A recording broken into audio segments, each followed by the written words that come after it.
It is round 12 of the 13-round Shell Championship Series. We get set for race one. Lowndes on pole. He'll start beside Paul Radisich, his best qualifying effort of the year. Stephen Ellery, a sensational performance alongside Longhurst. The third row of the grid, Scaife and Ingle, row 4, Mark Larkham and Garth Tander. Starting out of row 5, John Bowe and Jason Bargwanna, Larry Perkins and Paul Morris. Good effort by the big Kev car. Starts out of 12, Neil Crompton, the only FTR representative this weekend. Greg Murphy alongside Stephen Johnson, and Craig Baird will start out of 16. Further back, Rodney Forbes and Brad Jones in the Aussie Mail Racing entry. Cameron McConville, Mick Donoher on row 10. 11 is John Faulkner and Paul Wheel in the brand new K&J Thermal Falcon. Stephen Richards, who was well up in qualifying, dropped right down at the end of it from position 23 alongside Ashby. Teammate Steve Reed and Rick Bates in the colour scan Ford. Paul Romano and Dougal McDougall starts out at 28. Derek Van Zel making another appearance in the Shell Series. Rod Nash alongside in the Auto Pro machine. Mike Emery and Anthony Tratt in the AU Falcon starts out at 32. Thomas Mazira is the lone man at the back of the grid because Damien White has developed oil pressure problems and is a late withdrawal in the One World Sport Falcon. Gee, I felt sorry for Thomas Mazira after practice yesterday. Had a loose coil lead, put him out at a critical time. Here's our in-car cameras covering every angle of the action. The Walker in-car with Greg Murphy in the Kmart Commodore, just one of the many cars we'll be covering today. Brad Jones, who is carrying the Carlton United onboard camera, had a terrible run in Queensland. Let's hope he can have a change of luck here at Sandown. Great view there as the cars thunder up Repco Hill, reaching 250 kilometres an hour in the approach to that frightening drop-off. There's Neil Crompton. His teammate Glenn Seaton will be joining us in commentary a bit later on. Ford Livett in-car camera.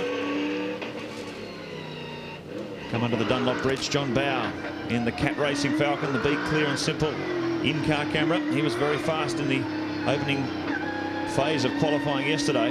Got bumped down the order right toward the end when we had a rush of very fast times. And look at this man, talking about fast times. The Shell Helix in-car camera, the brand new number 18 Shell Falcon for Paul Radisich. He's qualified second. He was second fastest in the warm-up this morning. Fords are on fire at Sandown today. He is pumped up too, and so is Mark Larkham, the Mitre 10 Ford Racing entry. Looking for a good result here at Sandown. Got to say, that was an outstanding performance from Stephen Ellery in the super cheap car. Take third fastest amongst this quality of field, a brand new team this year. That's an outstanding achievement. Certainly is, and when you consider too that Ellery is struggling, he's rumoured to be suffering from glandular fever, and on the tail end of that, and they have made some improvements to that car. Here's the Ford Livett race analysis. Yeah, 34 starters, 16 laps the distance for the 3 20-minute heats. They're just under 50 k's in length. First to 12th covered by 1 second, a tight qualifying.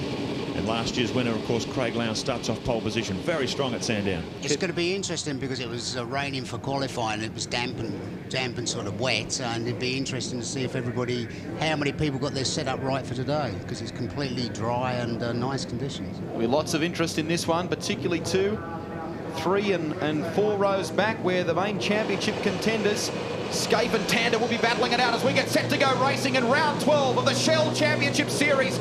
Who'll get the launch off the line? Away! Lowndes gets a good start. So too does Radisich. Ellery bogs down a little bit, and that allows Longhurst to launch his way through. Look at Russell Ingle carving up through the field as well. Side by side as they head towards turn 1 for the first time. Who's got the edge? Is it the Rat or is it Lowndes? The Rat is going to try and muscle Lowndes out here, but Lowndes comes back through. Well, the big test here will be this Shell Falcon horsepower. We saw them enormous speed in a straight line at Mount Panorama last year. The real test is going to be up the back straight on the first time. Let's see how Radisich gets out of this turn onto the back straight and unleashes all that power. Look at Stephen Ellery in third position. Scaife up to 4th. Tony Longhurst up to 5th. Cars really muscling each other. Look at the paint swapping as they come out of the Eastern Nats turn up the back straight for the first time. Neil Crompton it was, in the thick of things with Stephen Johnson. Crompton flying the flag for Ford Tickford Racing this weekend. His teammate Glenn Seaton a little nervous with us up here in the commentary box. A little nervous, looking a little bit pale. Yeah, a little bit pale, especially after. I actually feel pretty good compared to where I was 2 weeks ago. That's for sure. Must be hard though, sitting up here in the commentary box. Glenn, Jonesy out. Aussie Mail Falcon. What a shame. He's gone right to the back of the pack. He's having a disastrous year. Oh, look at Rodney this. Forbes, 2. It's like contact on the opening lap. Might have a cut tyre there. He's going to try and limp it back to the pits. Oh, look at this. Whoa. Good save. Contact there between the Optus Commodore Steve Reed it was. and Anthony Tratt, the Toll Express car. Oh, there's been some contact there too. He's got smoke puffing off that right front wheel. It's all happening at Sandown Park this afternoon. The opening heat, the Shell Championship Series round here. It's a busy night for the boys in the Toll Express team. They dropped a valve yesterday in that car, and overnight they had to change engines for the car they're using at IndyCar. They've only got a couple of hours sleep. That tyre confirmation has come off Rodney Forbes' car as he limps his way back to the pits in the Wins Racing Commodore. Well, what a start.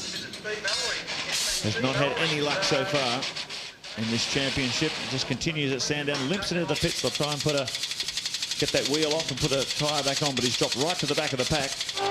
Shell Helix replay of the start. Just look at it. Oh, slightly wrong. There's hardly anything in it when you look at it. Yeah, look at Radicic's thing now, getting, you'd say there'd be a little bit of a haul. A good start by both of them, both Radicic really, and Craig Lowndes. And Lowndes, just manages to force his way through. And this is apparently the corner where...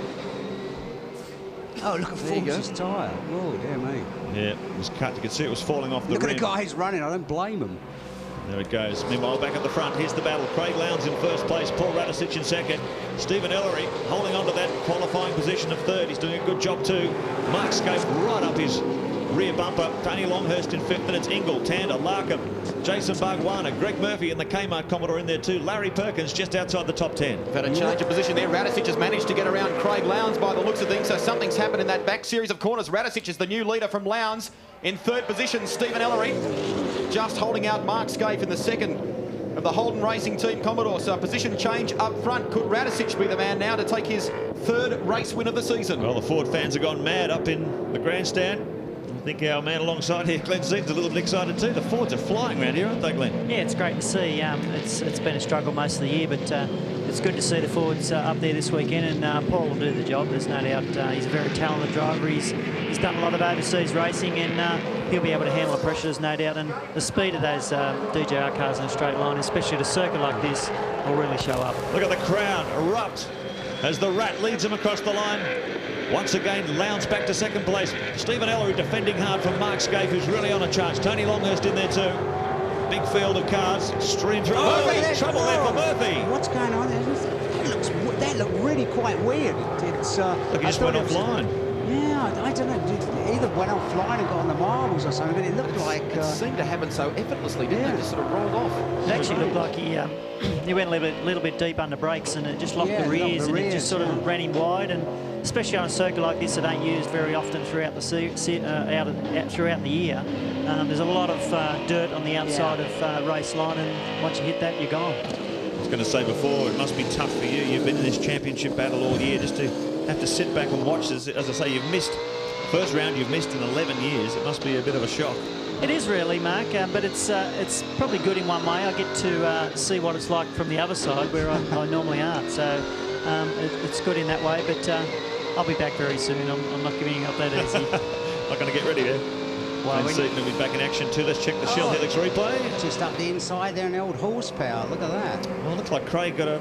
Yeah, he looked like he actually went in a bit hard onto the back straight and understeered a bit wide, where it gave the opportunity for Paul to get up the inside and get past him. Stephen Ellery doing a remarkable job there to hold out Mark Scape in third position. They've done a lot of work on this car. They debuted at the beginning of the season. They recently upgraded the brake system on it, and Stephen said it's an incredible car to drive now, despite the fact that he's suffering a little bit in terms of his illness. Driving exceptionally well here at the moment. Yeah, I think he's a very underrated driver. You see some of the efforts he's put in over the years. He has a lot of speed, don't you think, Glenn? I think there's no doubt about that. And really last year showed that when he had the EL, the old Stone Boys car, and the limited races he did a fantastic job. Shell Helix replay. Yeah, he went in a bit deep happened, and just got the back brakes just slightly locked, enough to put it offline and get into that dirt. Expensive mistake for Murphy. That puts him right to the back of the pack. He's got a lot of work to do. This man's very busy too, Stephen Ellery, Queenslander. This is a marvellous effort by this team. 5 full-time employees. Engines by Paul Hasted. Craig Hasted, I should say, man who builds engines for a lot of speedboats. There's a fair bit of speedway engine preparation as well. And they are really enthusiastic. Lee Geyer, former chief engineer from Dick Johnson Racing, switched over here as well. He's really enjoying his time there. So it's a good, cohesive team. Looks like with a fair bit of potential for the future. Bit of a tight-knit family there, isn't it? It's a good feel when you walk into the garage. Paul Radisich leading the way at the moment from Craig Lowndes. Stephen Ellery in 3rd position. Mark Skaife, our championship leader, in 4th. Tony Longhurst is in 5th position. Garth Tander. Oh, no, we've had a spin. That's Russell Ingall. Now, where or why did that happen? I wonder. It's the start of the straight there. Yes, the corner coming on to He's taking a long while to turn around and get going again too. Like there's something wrong. Not in his characteristic silver car. So back in the traditional Castrol colours. Here's the battle though, continuing. Stephen Ellery's doing a great job here. He's under a heap of pressure. It's enormous pressure, isn't it? For a young guy, and I think if he can hold his pressure, he just shows that he is a better driver than what most people rate him as. Yeah, he's been very, very quick this year. He just hasn't had much luck, has it? He has, really. And also he had a fantastic opportunity last year, Barry, at Bathurst to drive with Paul Radisich, and really he equalled Paul in that car. And he has got a lot of talent, and it'll be great to see into the future with the opportunity he's got now with Super Cheap. I think Steve will just grow from here. There's no shortage of horsepower from that Falcon. It's pulling a mile in a straight line. Mark Skaife not able to do anything about getting past. Just 26 years of age, Stephen Ellery, originally from Chelsea in Victoria, now lives up on the Gold Coast in Queensland. And they are a very close-knit team. Works very closely with his father, Bruce. They're about to move into a new facility. They expand their operation. Big eyes on the future in V8 Supercar for the Super Cheap Autos team. Lap 7 of 16 on the Mitre 10 lap scorer. There's a tremendous battle, enormous pressure here for Stephen Ellery. He's got the championship leader behind him, sniffing around his rear bumper, looking for the slightest error so he can get past. But so far, Stephen Ellery has not put a foot wrong. Radisich was 0.2 of a second quicker than Lowndes in that last lap, so he's doing... Oh, look at this. Ellery ran a little wide on that corner and up the ripple strip. That's allowed Skaife to come through, but he'll get muscle wide here. Wrong side, though. Yeah, he's got to be careful here too, Skaife. Keep in mind the championship situation. He's got to outscore Garth Tander by 51 points if he's going to take the championship. He's well positioned here though. Has a sniff up the inside. They're going to go side by side past the grandstand. 250 kilometres an hour on the approach, but look at the speed of that Super Cheap car in a straight line. Mark Skaife is going to have to get a particularly good run out of a corner or wait for Ellery to make a mistake if he's going to get alongside. Word we have from the pits is that Russell Ingall may have been involved in some sort of tangle with Garth Tander, who's still in the hunt for this championship against Mark Skaife. He's in 6th position there, and I guess, Glenn, maybe a question of tactics here for Garth Tander now too. If he stays in 6th position, he'll be on pole for that reverse of the top 6 in race 2. That's right, and it'll be a smart thing for him to do because really to get up the front in these cars is very difficult. To be able to have that opportunity to start on the pole from being 6th in this race is a great opportunity. Look at how close Skaife is on the approach. Will they come up Repco Hill that time? Yeah, And, Ellery's still defending. We thought he might have got alongside. I think Tony's sitting there hoping that these two guys come undone, actually, and he's actually going to gain a couple of spots here. Well, there's a lot of pressure for Mark Skaife. He couldn't find a clear lap in that 40-minute, I should say, qualifying session yesterday. Found himself 5th on the grid. This is what happens. Seen Holden Racing team lead so many times, and when they get back in the pack, it's very hard to pass. Paul Radisich leading the charge at the moment. Lowndes, Stephen Ellery in 3rd with Mark Skaife right behind him. Tony Longhurst, Garth Tander, Mark Larkham and Jason Bargwanna rounds out the top 8. But Stephen Ellery, the real talking point at the moment, the youngster in the Super Cheap Autos Falcon, there he is continuing to battle away with Mark Skaife and Tony Longhurst. And gee, he's resisting that pressure so well. Glenn, it just goes to show what a good starting position can do for you in V8 Supercar. The top 20 cars are so close, so difficult to overtake. If you get qualifying right, it can move you right up the order. That's exactly right. And really, if you aren't in the top first 2 rows, you've really got not much of a chance of actually winning one of these races. And the competition has been just growing so much over the last couple of years. And to see this sort of calibre, you see all this colour, what a fantastic circus to be a part of. It really is. Wonderful spectacle here at Sandown Park this afternoon. And a very important afternoon for 4 teams. They've gone through season 2000 without winning a single Shell Championship Series round. They've only got 2 more chances to avoid a winless season, which will be the first time in the 8-year history of V8 Supercar racing. So plenty of pressure on the Blue Oval teams this weekend. But Paul Radisich and Stephen Ellery, I should say, have responded magnificently. Look how many Fords there are in this leading bunch. that thing of Radisich's looks really good. It looks really nice and sharp and clean, and it's not definitely not down on the horsepower state. Well, he's done the fastest lap of the race so far, a 1:12.45 for the Rat on lap 4. That's still a long way away from the official lap record set by Lowndes last year, which was a 1:11.63. But look at this pressure coming from Mark Skaife, our championship leader, Holden Racing Team Commodore. And he's in a Falcon sandwich. Tony Longhurst just sitting in behind there. Garth Tander in a strong position as well. And keep in mind, I mentioned before, Tander is in 6th, which means when they invert the top 6 positions for race 2, that'd put him on pole position. Pretty handy place to be at the moment. Biggest mover in the field is on the tail of this bunch coming through now. That is Stephen Richards in the Kmart Commodore. He started out of grid position 23 and has moved himself up into 13th position. That is a phenomenal effort in the Kmart Commodore. And here's Neil Crompton. Great battle here. Up the inside goes Stephen Johnson, looking for a run on the inside of Paul Morris. He elbows him up on the curb. They're going to go side by side out of Eastern Nats turn. Look at this drag race at the back straight. I also think Stephen Richards is going to get a great opportunity. He's got past 2, so at the end of the back straight, there's a couple of spots that Paul Morris has just lost. Well, the big Kev Commodore caught hanging out wide there. Richards moves up another place. Morris losing 2 spots very, very quickly. Down into XR Falcon corner. Great battle here between Stephen Johnson, Stephen Richards and Paul Morris. Neil Crompton just in behind this bunch, 14th position. Craig Baird in 15th. Little battle damage here. Stephen Johnson right in the thick of things. The order at the moment, Paul Radisich, Craig Lowe still in 2nd. Positions remaining static. Stephen Ellery, Mark Skaife, Tony Longhurst, Garth Tander in that all-important 6th spot at the moment. Mark Larkham, Jason Bargwanna, Larry Perkins in 9th, and Bow rounds out the top 10. That car that Stephen Johnson is driving is actually Paul Radisich's old car. Dick Johnson Racing Team recently offloading Stephen's old car. We jump aboard the Ford Livet in-car camera. You ride with Neil Crompton around Sandown. Just talk us a lap around, Glenn, if you... Yeah, this is coming onto the back straight. This is the fastest part of the circuit by the time you get up the top here. Neil's just gone to 5th, just about to pick 6th gear now. You use the engine to the maximum revs, usually about 7.450 before you change gears. Back a gear, back 2, back to 4th, off the end of the back straight. Very high speed corner, about 180 k's.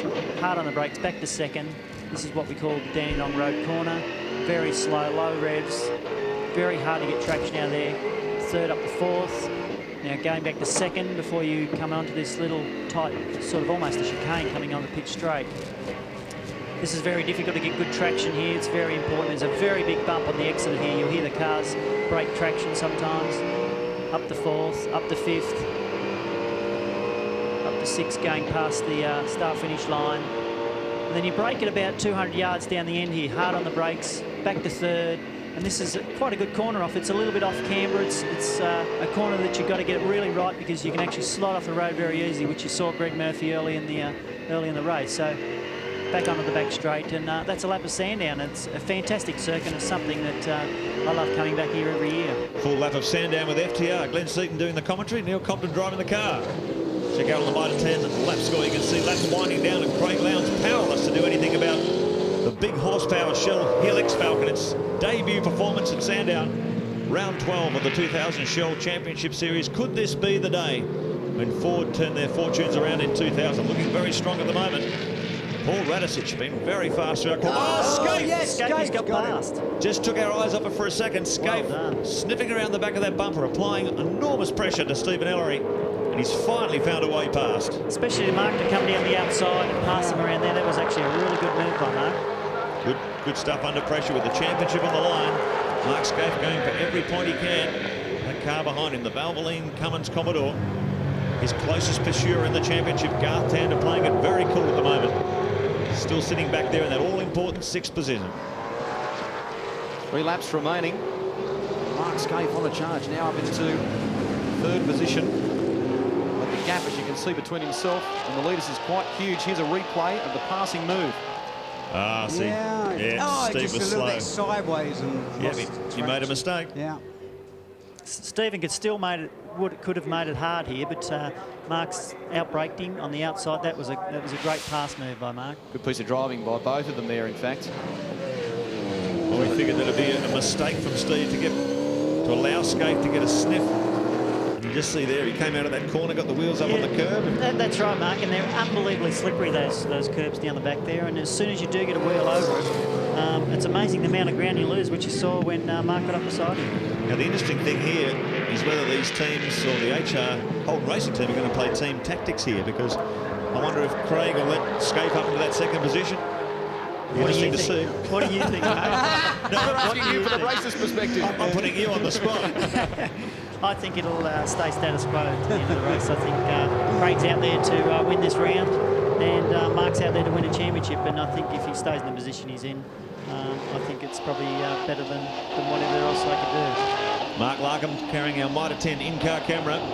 Larko's back in 7th, just behind Garth Tander. This bunch travelling around nose to tail. It's been that way since the start of the race. Laps winding down in this opening heat of Shell Series hostilities. Larko would be desperate to try and get around Garth Tander as well, because that would give him pole for that second race. At the moment, he sits in 7th position, so he won't gain anything unless he gets one position forward in terms of race 2. Garth's trying pretty hard to get around him. You saw him darting around and going up the back straight there. So Garth's on a mission, and there's only a lap to go, so it's going to be fairly tight for him now. One lap remaining, 3.1 kilometres of Sandown International. Well, Mark Larkham, and that really is a critical position with these top 6 reversed grids. If you're in 7th, you lose a bundle. If you're in 6th, you get a maximum gain. Isn't it amazing when you look at the competition that's out there today with so many different teams, so many different engineers, but yet the cars are so close and the teams are so close. It's just fantastic of really V8 supercars in this country, just to show what really the Australian people can do. Absolutely. We want to thank you for joining us in commentary today, Glenn. I know it's a bit hard when you cough, it hurts the ribs and everything, but you're on your feet, you're okay, and you're going to continue racing. I'm sure I speak on behalf of all the Australian fans in wishing you all the best. Yeah, thanks, Mark, and it's great to be here. Just to after the incident that I went through, it was a bit of a shock to me. As I said once before, I've done over 2,500 laps around Phillip Island. Never had an incident at all, and that was one that, to leave the road at 190 k's and go straight into a barrier was something that I never expected. Well, Glenn is one of 2 special guests who'll be joining us this afternoon. The other is Paul Radisic's teammate for Bathurst, Jason Bright. But Radisic will take out race 1 in round 12 of the Shell Championship Series. A sensational effort. The Ford fans rejoice. Dick Johnson, speechless. And Craig Lowndes gets home in 2nd position. Our championship leader, Mark Scaife. Valuable points for him, 3rd. An awesome effort by Stephen Ellery in 4th position. Tony Longhurst gets home in 5th, and Garth Tander will have pole for that 2nd race, the reverse of the top 6. So that's going to make it very interesting, Baz. Dick Johnson speechless. No. Well, that's the Rats' 3rd race victory this season. Had a race win at Eastern Creek and a race win also at Calder Park. Could this be their 1st round win? They desperately need that, don't they? This is the front row of the grid. There's going to be Tander and Longhurst the next one. So that should be interesting. Certainly should be. There is the Rat. Victorious. I have to say it's about time, isn't it? It certainly is. Good. Great for the team too. I mean, a brand new car. They had some dramas with it, an electrical fault in practice. That's the amazing thing now, Greg, is the fact that they can get it off the drawing board on the circuit, all the teams, and it's competitive straight away. Minimal fuss. Yeah. The Rat is the man who has taken out race 1. Craig Lowndes home in 2nd position. Mark Scaife 3rd. Ellery 4th. Longhurst, Garth Tander in 6th position. Mark Larkham couldn't quite get past Tander for that front row berth for race 2. Larry Perkins rounds out the top 8 in the Castrol Commodore. Then it's Bauer, Bargwanna, Steve Johnson. We go further back through the field. Mick Donoghue, a good performance, wrapping up the top 16.